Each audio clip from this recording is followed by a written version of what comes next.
Hi students, good morning everybody. Today I am going to start a new topic called set theory. The father of set theory was George Cantor. George Cantor. What is a set? A collection of well-defined objects is called a set. A collection of well-defined objects is called a set. So you have to underline this well-defined. Well-defined is called a set.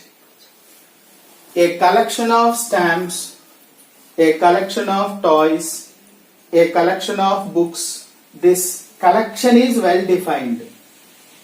So each collection is well defined. A collection of stamps, a collection of toys, a collection of books, these are all well defined.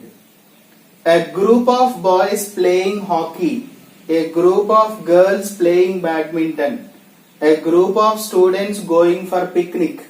These groups are also well defined.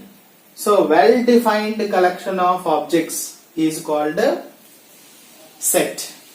A collection of well-defined objects or elements or members is called a set.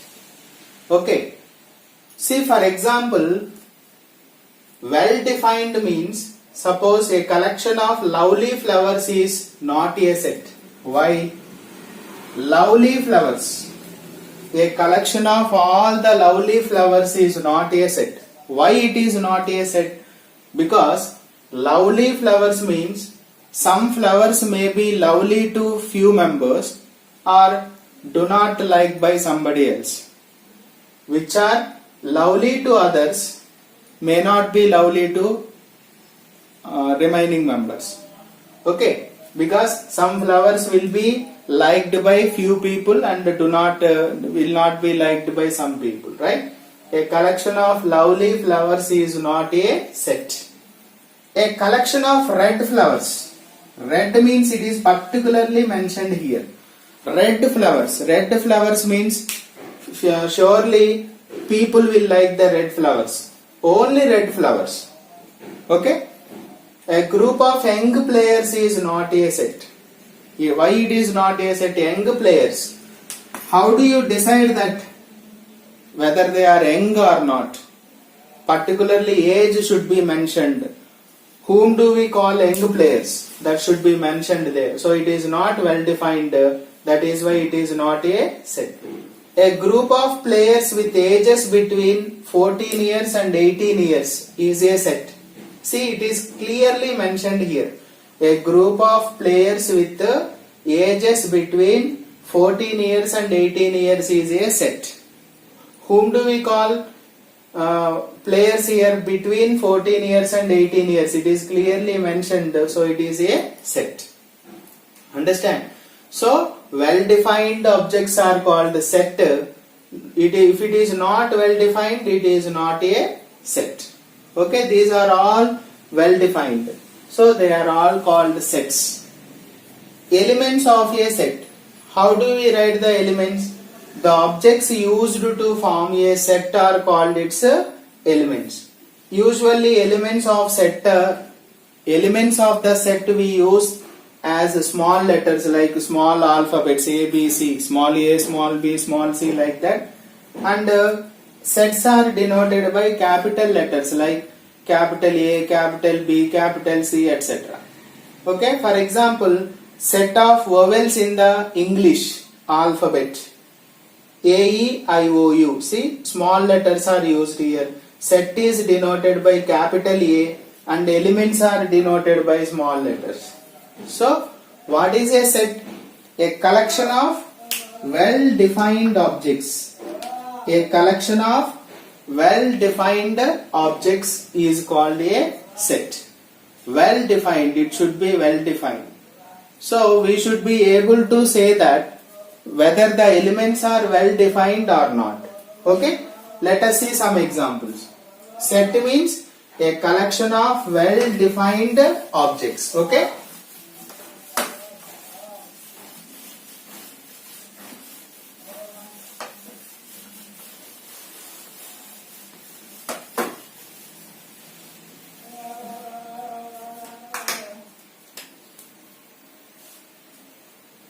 For example, the set of natural numbers.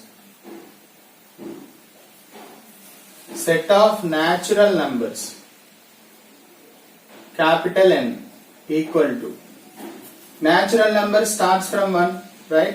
1, 2, 3, 4, so on, right? That is one set. Natural numbers denoted by capital N and starts from 1. There is no ending value. Such sets are called infinite sets. Infinite sets. Okay? If the sets are, we are able to count the elements, that is called a finite set. Okay? For example, the set of even prime. The set of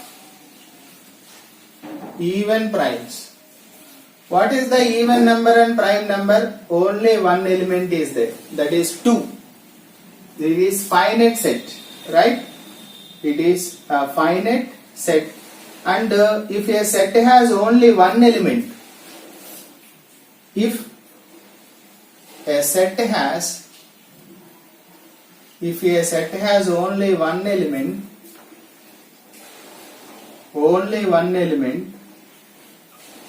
then it is called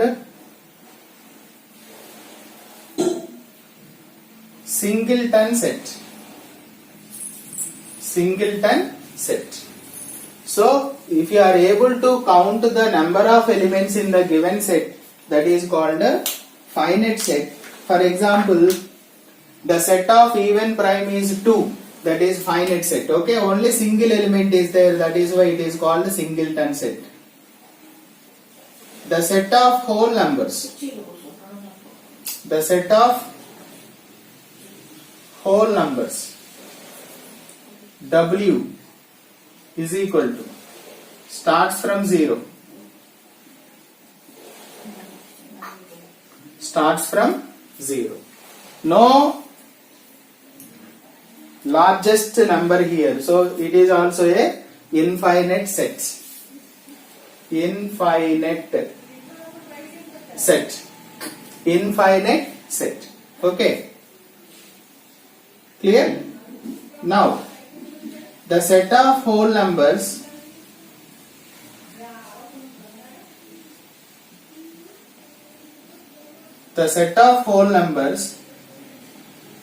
below 5, 0, 1, 2, 3, 4, below 5 whole numbers, right? That is also a finite set, because we are able to count 1, 2, 3, 4, 5. That is finite set. Okay.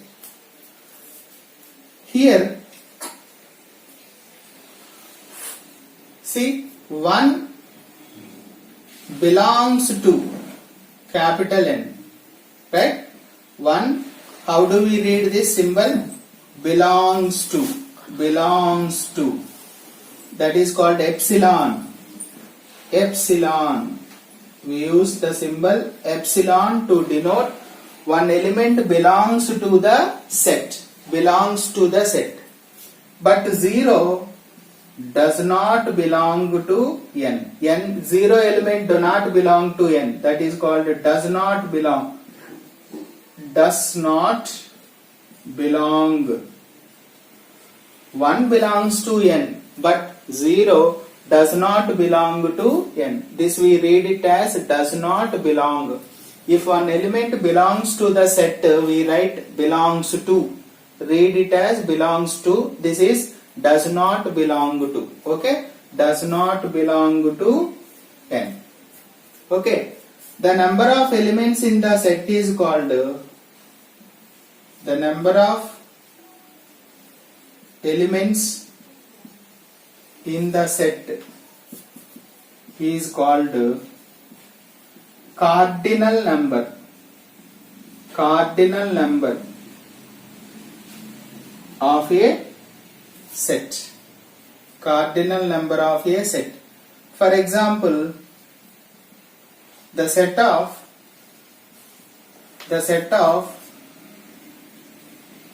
primes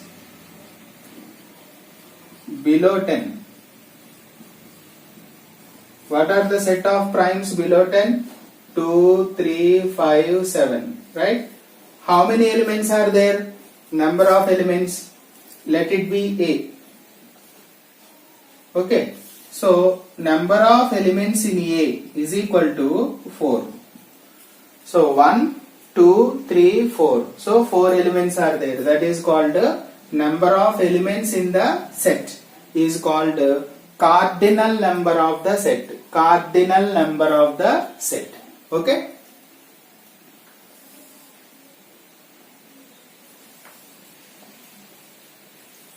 So, what is a set? A collection of well-defined objects is called a set. We denote the curly brackets or braces. These are the curly brackets. So, this is the bracket we denote for sets.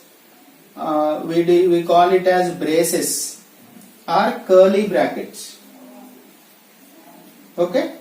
Just remember. So, this is the introduction. Some more introduction I will give you in the next class. Thank you.